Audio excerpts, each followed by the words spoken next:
Hello everyone, and welcome to 7th grade Math Module 3, Expressions and Equations. In this video, we're looking at lessons 23 and 24, the volume of a right prism.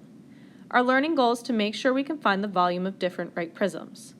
This will help us to master Standard 7 GB6, solve real-world and mathematical problems involving area, volume, and surface area of 2- and 3-dimensional objects composed of triangles, quadrilaterals, polygons, cubes, and right prisms. I have on the screen for you two formulas that you can use to find the volume of prisms. The first one can help us to find the volume of a rectangular prism. We do this by multiplying the length, width, and height of our rectangular prism together.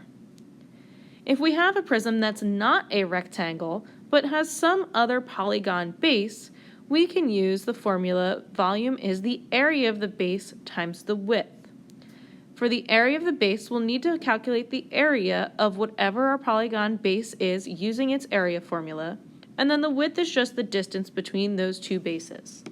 We've already taken a look at surface area of three-dimensional shapes, and as you guys should remember, to find the area of the shape, all we need to do is figure out how many square units fill the inside of that two-dimensional shape.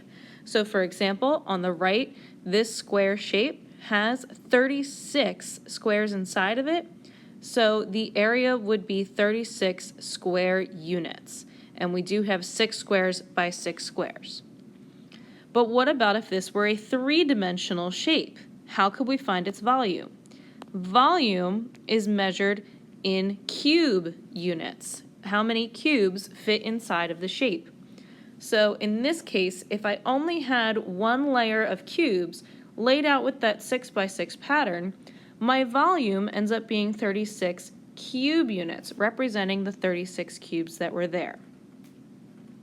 We don't just have to use rectangles and squares when we're talking about volume, though. We can have other shapes.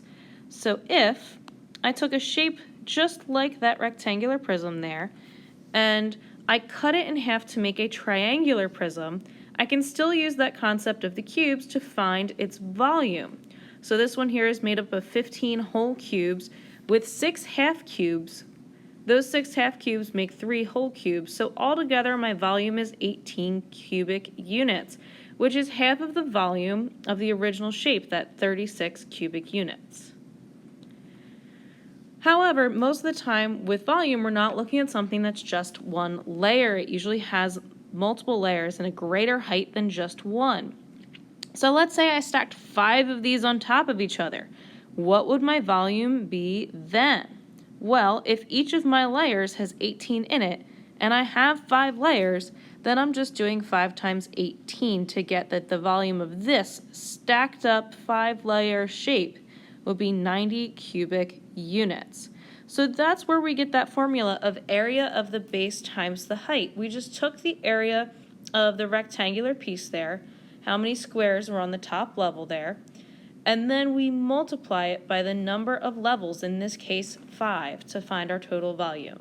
So now that we have a strong conceptual understanding of volume, let's go in and try to use this prism formula to find the volume of a triangular prism that doesn't have cubes drawn in it. So I am going to use the formula, the area of the base times the width, where the area of the base would be the area of that triangle. So, to find the area of a triangle, we do half of the base of the triangle times the height of the triangle. Don't confuse the lowercase and uppercase b for base in these formula. Capital B is for area, lowercase b is for a length. So, looking at my shape here, I see that the base of the triangle is 4 and its height is 1/2. The width is the distance between my two triangles, and that's 6.5. So all we need to do to solve this problem is plug all those numbers together in our calculator and multiply them together. And when we do, we get that the volume of this shape is 6.5 cubic meters. So solving for volume seems pretty straightforward. But what about if we need to go backwards and we have the volume and we're solving for a missing length or something like that? We can use what we know about solving equations to help us do that. For example, a fuel tank is the shape of a right rectangular prism and has 27 liters of fuel in it. It's determined that the tank is 3/4 full. The inside dimensions of the base of the tank are 90 centimeters by 50 centimeters. What is the height of the fuel in the tank? So, if I know that I have my right rectangular prism here, what do I know about it? Well, I know some information about its volume. I know that the volume of the fuel in the tank is 27 liters. All my other units are in centimeters though, so I'm going to convert this to centimeters cubed using the conversion there. So 1 liter is 1,000 centimeters, so it's 1,000 times greater, 27,000 cubic centimeters. So now that I know the volume of my fuel, what about the volume or the area of the base of my shape? Well, they gave us the length and width of that rectangle, so we can multiply those together to find the area of our base, which is 4,500 centimeters square. Remember, it's an area, so it's square centimeters.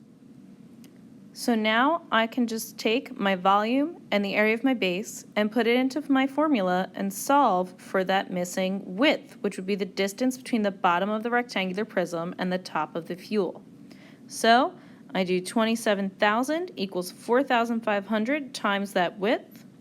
Because the 4,500 is being multiplied by that missing width, I can undo that multiplication with division. And when I do 27,000 divided by 4,500, I get that our width is going to be 6 centimeters. What does this make you wonder about solving equations for volume or for missing parts of volume? Write your questions down so you don't forget them. Then you can try to find answers online or ask a classmate or teacher. Thanks for watching, and when you're trying this on your own, remember, if you learned from your failures, then you succeeded.